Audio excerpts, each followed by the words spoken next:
And next up at UFC 324, we've got Michael Johnson taking on Alexander Hernandez. Carlos, who you got in this one?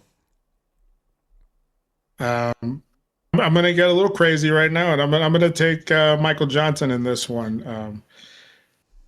It's not that I'm not impressed with Hernandez. I just don't. I think that he's not fighting that quality of fighter that um, he's not beating the guys that are the best quality of fighter. I actually thought Chase Hooper was going to beat him, so I was surprised he won that one. But Chase Hooper still in a big learning process there, and Hernandez capitalized on it. But I really think Johnson can pull this off because, like we were talking about before, he's just an athlete. You know, to me, like I think he's just an athlete. He's 39, but he hasn't lost a step with the quickness.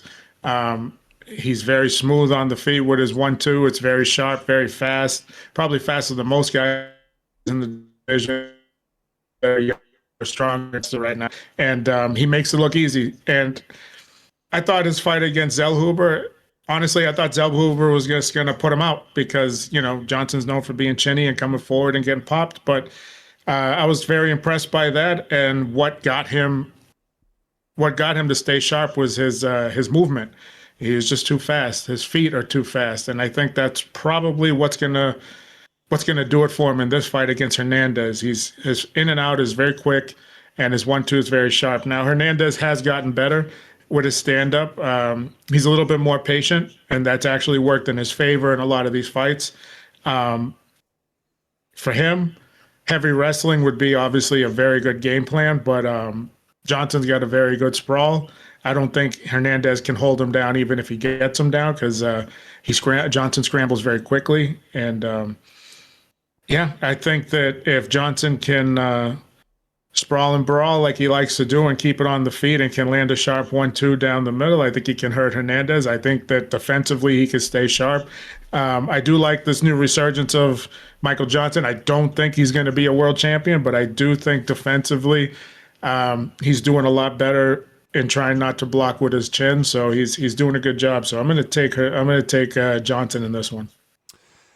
Yeah, both guys making a resurgence. Realistically, obviously, I don't think anybody expected Michael Johnson to beat Daniel Zellhuber in that last matchup. That was surprised me. I put that one down as a bad day at the office for Zellhuber, but maybe Michael Johnson's proven me wrong. Maybe he has still got everything it takes for him to make a good run in this division still. But I'm picking Hernandez here.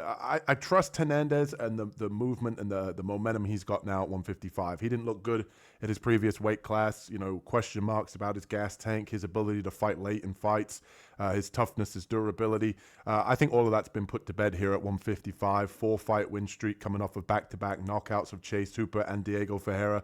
And if you look at, there's going to be some schmuck that, is watching MMA that's going to sit here and do MMA math and say, well, Alexander Hernandez just knocked out, Diego Ferreira. Diego Ferreira knocked out, Michael Johnson. So 1 + 1 = 2. I think this is going to be a very competitive fight. I think both guys are going to have their moments. The thing that's really kind of swaying me to me is with Hernandez, I think he's going to be able to mix in the grappling. I think he's a little bit more physically stronger out of the two. I think he's going to look to mix in the takedowns here. Michael Johnson's shown an ability to defend takedowns. I think he's going to be the faster striker, the better, cleaner boxer as well. I just trust the fact that I know that Hernandez is going to be able to take a shot from Johnson. I don't necessarily trust that Johnson's going to be able to take a clean shot from Hernandez. So I do think it's going to be back and forth until Hernandez does find a big shot or he is able to mix in some grappling.